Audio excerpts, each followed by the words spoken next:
So, hello class ninth. Today we are going to continue the reading of chapter number 3 Iswaran the storyteller. So today we are going to start resume this reading here.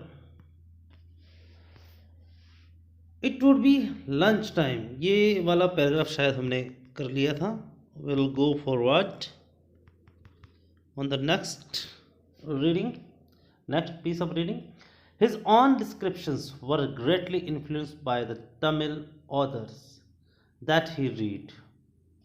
और जो ईश्वरन के जो description थे वो वास्तव में बहुत ज़्यादा प्रभावित थे, यानी बिल्कुल वैसे ही थे जैसे कि वो तमिल लेखकों के उन तमिल नॉवेल्स में पढ़ा करता था. When he was narrating even the smallest of incidents, he would try to work in suspense and a surprise ending into the account. जब भी वो छोटी से छोटी चीज़ को बताता था तो उसको बड़े सस्पेंस से बताता था और अचानक ही एक सरप्राइज की तरह उसका एंड किया करता था. फॉर एग्जाम्पल, एक उदाहरण की बात लेते हैं. Instead of saying that he had come across N uprooted tree on the highway, he would say, जैसा कि एक एग्जाम्पल लिया है कि जैसे कि रास्ते में उसे कोई जड़ से उखड़ा हुआ, अपरूटेड मतलब जड़ से उखड़ा हुआ एक ट्री मिल गया उसे हाईवे पे, तो अब वो इसे कैसे बोलेगा. विद आईब्रोज सूटेबली आर्क, अपनी आईब्रोज को, जैसा कि आप यहाँ देख रहे हैं, अपनी आईब्रोज को बिल्कुल एकदम आर्क की तरह बना लेता. आर्क क्या, धनुष की तरह बना लेता. कर्व्ड अप यानी घुमावदार बनाना. एंड हैंड्स हेल्ड आउट, और अपने हाथों को बाहर निकाल लेगा. हेल्ड्स आउट, बाहर की ओर निकाल लेगा. और क्या बोलेगा, इन अ ड्रामेटिक जेस्चर, और बिल्कुल ही नाटक की तरह बोलेगा. The road was deserted and I was all alone. कि डेजर्टेड का मतलब बिल्कुल खाली, कि रोड थी बिल्कुल खाली और मैं बिल्कुल अकेला था. अब सोचने वाली बात इसमें यह है कि वो किस तरीके से इस चीज़ को डिस्क्राइब करता है. जैसा कि यहाँ अब पिक्चर में भी आप देख सकते हैं, इस चीज़ को डिस्क्राइब कर रहा है. Suddenly I spotted something that looked like an enormous bushy beast lying sprawled across the road. अचानक उसने देखा एक बड़ा सा, इनॉर्मस बड़ा सा, बुशी यानी झाड़ियों से भरा हुआ, बीस्ट जानवर, लाइंग स्प्रॉल्ड अक्रॉस द रोड यानी बिल्कुल रोड के बीचों बीच पड़ा हुआ. क्या स्प्रॉल्ड मतलब बिल्कुल बिखरा हुआ पड़ा हुआ एक जानवर देखा, यानी पेड़ को वो जानवर बताकर यहाँ पर सस्पेंस लेकर आ रहा. आई वॉज हाफ इनक्लीन, मैं आधा झुका हुआ, टू टर्न, ताकि मैं घूम जाऊँ, मुड़ जाऊँ, एंड गो बैक, और वापस चला जाऊँ. But as I came closer, जैसे ही मैं पास में आया, I saw that it was a fallen tree, और मैं पास में आया तो पता लगा कि ये तो एक गिरा हुआ पेड़ था. With its dry branches spread out, उसकी जो सूखी टहनियाँ हैं वो बाहर की ओर निकली हुई थी. So Mahendra would stretch himself back in his canvas chair and listen to Iswaran's tale uncritically. और महेंद्रा का क्या रूटीन था कि वो उसकी ये सारी कहानियाँ आराम से एक कैनवास चेयर पर बैठकर, यानी कैनवास चेयर मतलब एक कपड़े वाली चेयर के ऊपर बैठकर आराम से सुना करता था. और अनक्रिटिकली का मतलब उसके बारे में कुछ भी विचार नहीं करता था, यानी ये सही है या गलत है, तो उसको उन कहानियों को वो कभी भी लॉजिकली माइंड से मतलब कंपेयर नहीं किया करता था. The place I come from is famous for timber. Eswaran would begin, Eswaran इस तरीके से कहानी शुरू करता था कि मैं ऐसी जगह से आता हूँ जो कि लकड़ियों के लिए, टिम्बर मतलब लकड़ियों के लिए मशहूर है. और इस तरीके से वो शुरुआत करता था. There is a richly wooded forest all around, चारों तरफ लकड़ियाँ ही लकड़ियाँ हैं. वुडेड मतलब चारों तरफ पेड़ ही पेड़ है, पेड़ से भरा हुआ जंगल है. The logs are hold on to the lorries by elephant, और लॉक्स का मतलब होता है बड़े बड़े गोल गोल जो तने होते हैं पेड़ के, उसको लॉक्स बोलते हैं, LOGS. और होल्ड को मतलब ट्रांसपोर्टेड किया गया, यानी एक जगह से दूसरी जगह ले जाया जाता है. किस में ले जाए, लोरी में. लॉरीज में, और वो लॉरीज कौन लेके जाता था? Elephant. They are huge well fed beasts, कि वो बड़े बड़े और अच्छी तरह से खिलाए पिलाए हुए क्या थे? बड़े बड़े जानवर थे, बीस्ट जानवर, प्राणी। व्हेन दे टर्न वाइल्ड, जैसे ही वो खतरनाक हो जाते थे, यानी उनको गुस्सा आ जाता था, वाइल्ड का मतलब, इवन द मोस्ट एक्सपीरियंस्ड महावत, यहाँ तक कि जो बहुत ज़्यादा अनुभवी महावत होता था, महावत किसको बोलते हैं? जो हाथियों को संभालता है, हाथियों की देखभाल करता है, is not able to control them, वो भी उनको नहीं संभाल पाते थे। ऐसे ऐसे हाथियों की बात बता रहा है। So in the next paragraph this, यानी अभी भी यहाँ पर भी इन्होंने ये बताया कि किस तरीके से वो अपनी बातों को, छोटी छोटी बातों को भी बहुत ही ध्यान से बताया करता था। सो हम देखते हैं आगे क्या है। After this prologue Eswaran would launch into an elaborate anecdote involving an elephant. अगर किसी एलिफेंट की कहानी को सुनाना है तो इस तरीके का वो प्रोलोग, प्रोलोग मतलब इंट्रोडक्टरी सेशन बनाता था, यानी कुछ भी बात शुरू करने से पहले थोड़ा सा संबोधन करते हैं, थोड़ी सी भूमिका रखते हैं। तो उसी तरीके से ईश्वरन पहले भूमिका रखता था किसी बात के लिए, उसके बाद उसे एलाबोरेट करता, एलाबोरेट मतलब डिटेल एक्सप्लेन करता था बिल्कुल अपनी कहानी को। अगर उस कहानी में कोई भी हाथी है तो फिर कैसे कहता था, देखिए। One day a tusker escaped from the timber yard. एक दिन एक टस्कर, टस्कर यानी एलिफेंट, बड़े बड़े दांतों वाला, ये टस्क, इनके जो हाथी के जो दिखने वाले दांत होते हैं उसे टस्क बोला जाता है, और जब ये बड़े बड़े होते हैं तो उसे टस्कर, हाथी, उस हाथी को टस्कर बोला जाता है, टस्कर बोला जाता है। तो क्या हुआ कि एक दिन एक हाथी वहाँ से भाग आया, स्कैप्ड, कहाँ से? टिम्बर यार्ड से, and began to roam about, और इधर उधर बिना कारण के घूमने लगा। स्टाम्पिंग द बुशेस, सारी जो झाड़ियाँ थी उसको कुचलने लगा। Tearing up wild creepers and breaking branches at will, अपनी मर्जी से सारे के सारे झाड़ियाँ, सारे के सारे ब्रांचेस वगैरह अपनी मर्जी से वो तोड़ने लगा, चीरने लगा, फाड़ने लगा। You know sir how an elephant behaves when it goes mad. आपको पता ही है सर कि एक हाथी जो कभी भी बिगड़ जाता है, कभी भी अपना खराब व्यवहार करने लगता है तो कितना पागल सा दिखता है, यानी कुछ भी वो कर सकता है, उसके अंदर बहुत सारी ताकत आ जाती है।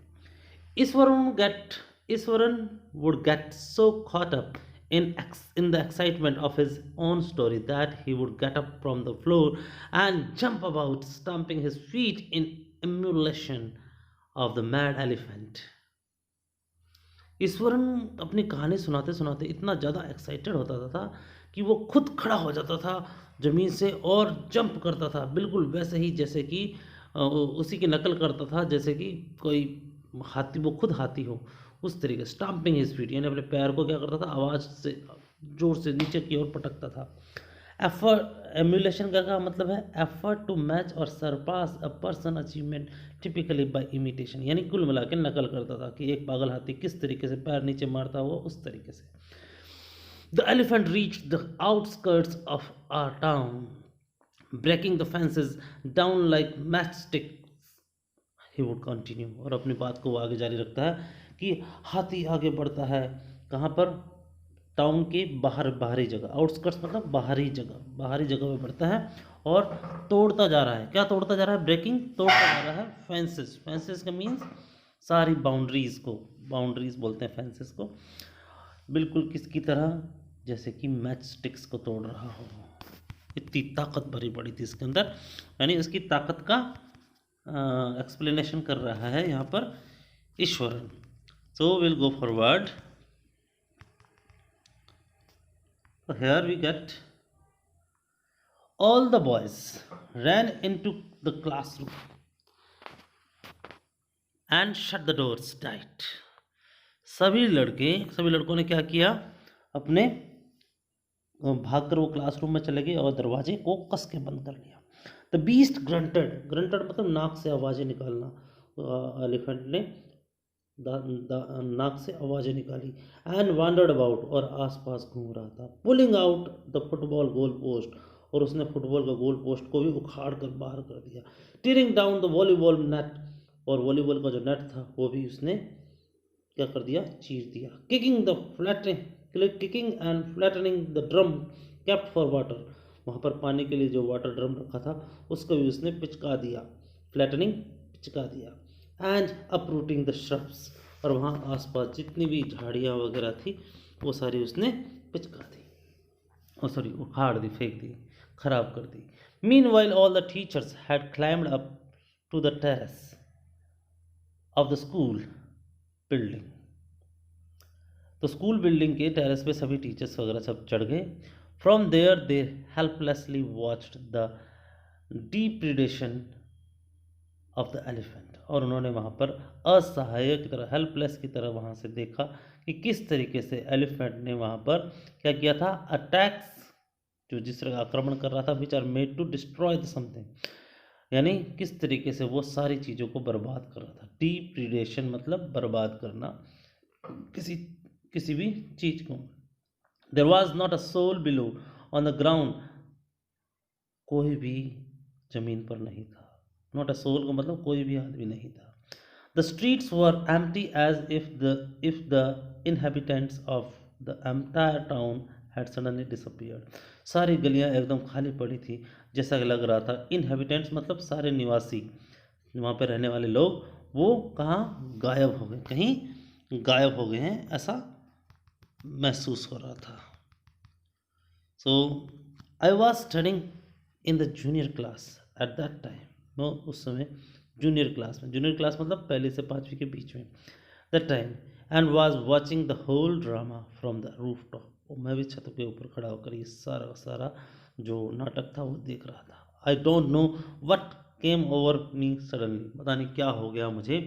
आई grabbed a cane from the hands of one of the teachers, मैंने एक केन ले लिया। केन क्या होता है, केन क्या होता है, एक डंडा जो कभी कभी मारने पीटने के लिए आपको पॉइंटर के रूप में काम आता है, वो तो टीचर के हाथ से ले लिया था। And run down the stairs and into the open, यहाँ पर ईश्वरन अपनी खुद की बात कर रहा है कि उसने किस तरीके से उस सिचुएशन में अपनी बहादुरी दिखाई। The elephant granted and menacingly swung a branch of a tree which held in its trunk, और एलिफेंट ने बहुत जोर से चीखा, ग्रंटेड मतलब बहुत जोर से आवाज़ लगाई, और मिनासिंगली मतलब बर्बादी करने के लक्ष्य से, मिनासिंगली मतलब बहुत ज़्यादा बर्बाद करना। उसने क्या किया, swung a branch of a tree, उसने एक ट्री की ब्रांच को क्या किया, स्विंग किया, यानी झूला सा बना दिया उसका। Which it held in its trunk, जो कि उसने अपनी सूंड में ले रखा था। ट्रंक मतलब सूंड। It stumped his its feet, उसने अपने पैरों को नीचे ज़मीन पर मारा। Kicking up a lot of mud and dust, और बहुत सारी मिट्टी और कीचड़ क्या किया उसने, उछाला। इट लुक्ड फ्राइटनिंग, अब वो डर रहा था। But I moved slowly towards it, मैं धीरे से उसके सामने गया, स्टिक इन हैंड, अपने हाथ में लकड़ी लेकर। People were watching the scene hypnotised from nearby house tops, और लोग वहाँ पर बिल्कुल हिप्नोटाइज होकर इस नज़ारे को देख रहे थे। हिप्नोटाइज क्या होता है, टू इन्फ्लुएंस, प्रभावित होकर, कंट्रोल में आकर, और you can say that direct completely as by personal charm, किसी के जादू को देख रहे हो, ठीक है, चाहे वो जो मंत्रों का जादू हो, ऐसा लगा जैसे उनके ऊपर कोई मंत्र फूक दिया हो, उनको काबू में कर लिया हो, ऐसा लग रहा था। फिर क्या हुआ, सो विल गो फॉरवर्ड। उसके बाद देखें किस तरीके से ईश्वरन ने हाथी को काबू किया। तो the elephant looked at me red eyed ready to rush towards me, अब वो मेरी तरफ भागने को तैयार था, ईश्वरन की तरफ भागने को तैयार था हाथी। इट लिफ्टेड इट्स ट्रंक, उसने अपनी सूंड को उठाया, एंड ट्रम्पेट लाउडली, और जोर से चीखा। एट दैट मोमेंट, और उसी समय, आई मूव फॉरवर्ड, मैं आगे की ओर बढ़ा, एंड मस्टरिंग का मतलब सारी ताकत को इकट्ठा किया, ऑल माई फोर्स, सारी ताकत, वैक्ड, जोर से मारा, वैक्ड मतलब जोर से मारा, टू हिट नॉइजिली, आवाज से। इट्स थर्ड टोनील ऑन द क्विक, उसकी पैर की जो तीसरी उंगली थी उसके ऊपर मार दिया, उसके नाखून पर मार दिया। The beast looked stunned for moment, और वो जो बड़ा सा जानवर था वो एक बार तो बिल्कुल सहम गया, स्टन हो गया। Then it shivered from head to foot, फिर वो कांप गया सर से लेकर पांव तक, एंड collapsed, और वो गिर गया। This is all, this reading is enough for today. Thank you very much, we will finish it tomorrow, so be with us. Thank you very much.